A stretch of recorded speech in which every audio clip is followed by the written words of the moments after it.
el caso Campo Algodonero versus el Estado de México. Este caso se llama así porque las víctimas, en un total de 11 personas, se encontraron en un campo algodonero en el estado de Chihuahua, en la ciudad de Juárez. Este trabajo es presentado por Paola Tatiana Parra Romero y por Julio Alexander Contreras Erazo.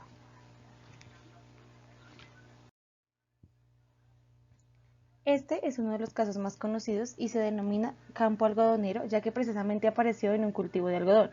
Aunque fueron 11 víctimas, solo 3 en el año 2002 presentaron denuncias ante la Comisión Interamericana de Derechos Humanos y precisaron en sus descargos que existía una responsabilidad internacional del Estado de México por las irregularidades sistemáticas en la investigación de los feminicidios de estas 3 mujeres.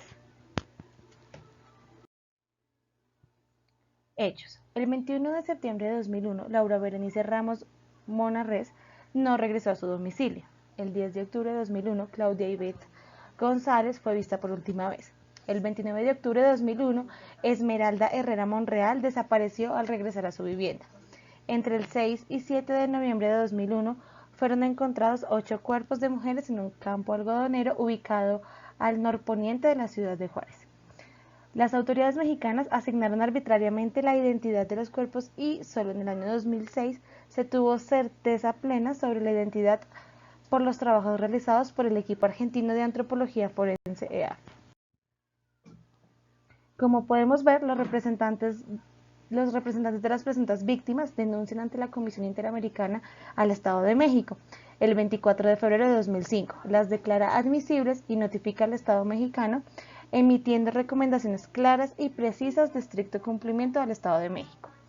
El 30 de enero de 2007, notifica a los representantes de las víctimas que avisó al Estado de México del caso. Como podemos ver, el Estado mexicano no adopta las recomendaciones y por lo tanto, la Comisión Interamericana presenta demanda en su contra, llevando al caso a la jurisdicción de la Corte Interamericana. La Corte Interamericana, mediante acto resolutivo, analiza la negativa del Estado mexicano a remitir ciertas pruebas y negó la solicitud de ampliación de presuntas víctimas. Por lo tanto, las 8 víctimas adicionales no lograron hacer parte del proceso. La Comisión Interamericana solicitó a la Corte Interamericana que declare al Estado la responsable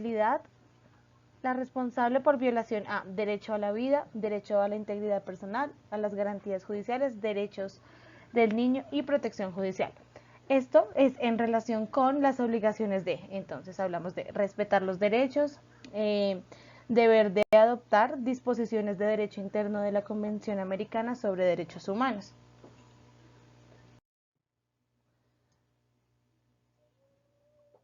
Algunas aclaraciones. En el caso de Claudia Ivette González, su familia no aceptó que se realizaran los estudios por parte del EAF. Claramente no hay certeza concluyente. Las víctimas totales son 11.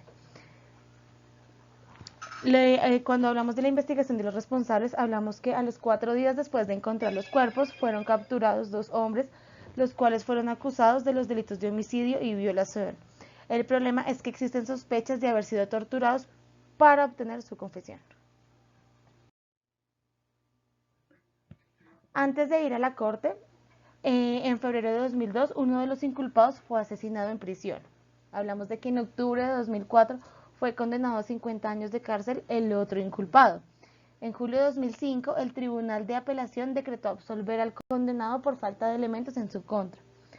Los 2 abogados que defendieron fueron asesinados posteriormente y entre 2003 y 2006 la Procuraduría General de la República abrió investigación por un posible vínculo de los crímenes con la delincuencia organizada.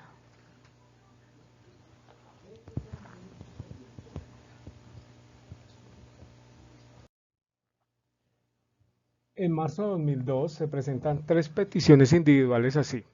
Los casos de Esmeralda Herrera, Laura Berenice Ramos, Claudia Ivette Ramos González ante la Corte Interamericana de Derechos Humanos.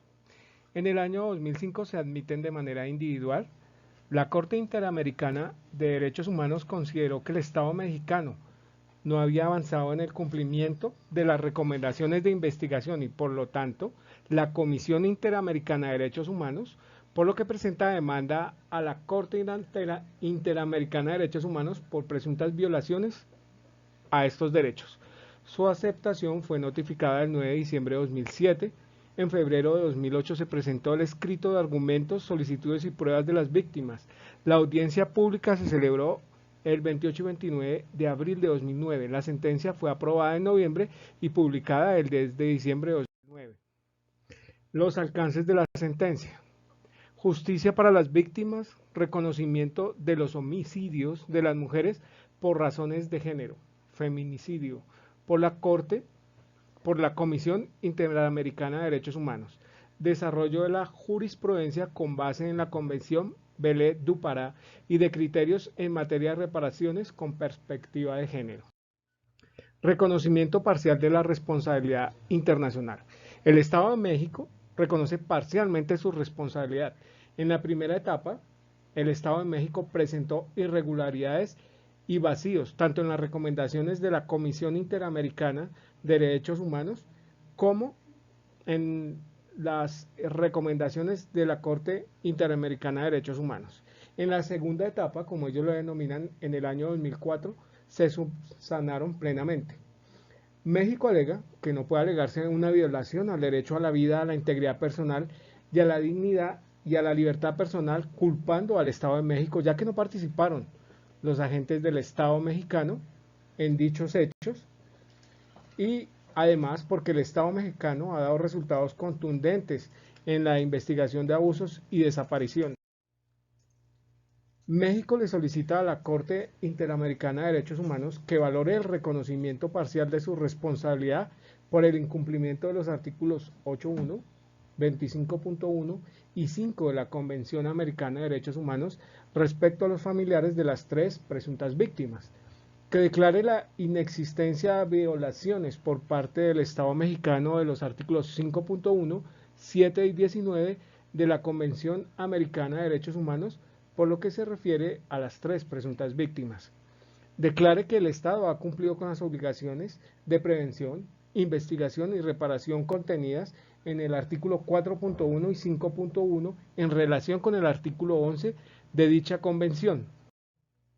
Frente a los hechos, la Corte ha determinado que con las declaraciones del Estado mexicano se admiten dos puntos principales así: los hechos de contexto relativos a la violencia contra las mujeres en Ciudad de Juárez, particularmente los homicidios que se han registrado desde el inicio de los años 90 y los hechos referentes a los que el Estado denomina investigación de la primera etapa, 2001-2004, los hechos relativos a la integridad psíquica y dignidad de las tres víctimas.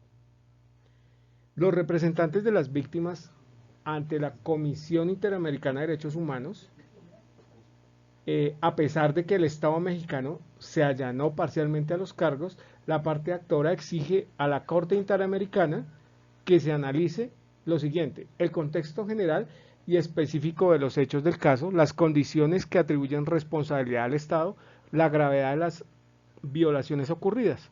A lo anterior, la Corte precisa que el maltrato sufrido por las víctimas antes de morir incluyó el abuso sexual y un sufrimiento agudo sexual.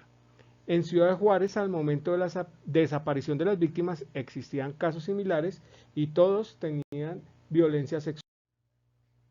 La Corte Interamericana de Derechos Humanos considera que México, como Estado, violó los derechos a la libertad, a la integridad personal, a la libertad personal, estos incluidos en la Convención Americana y las contempladas en la Convención de Belé-du Pará.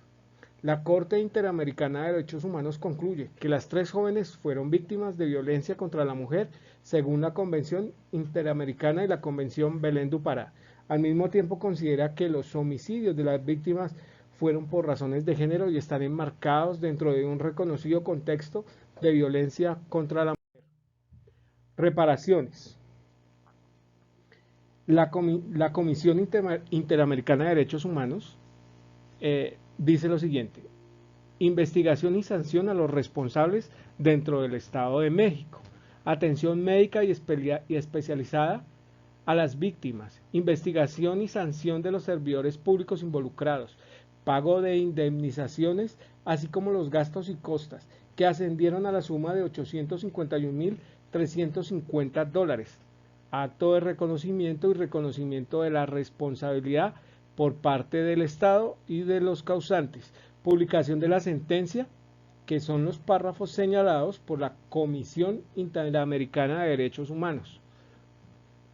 Estandarización de los protocolos, manuales, criterios ministeriales de investigación, servicios periciales y de impartición de justicia utilizados para investigar todos los delitos que se relacionen con desapariciones, violencia sexual y homicidios de mujeres.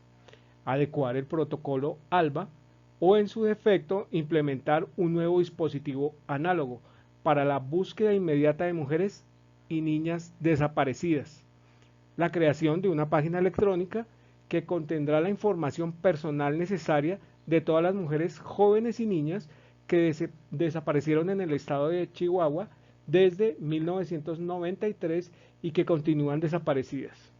Esta página deberá permitir que cualquier individuo se comunique con las autoridades, inclusive de manera anónima, para proporcionar información. Debe existir o crear un banco de información genética. Además, el Estado mexicano debe realizar cursos y programas permanentes de educación y capacitación en derechos humanos y de género. Y debe realizar un programa de educación para la población. Respetada profesora, muchas gracias.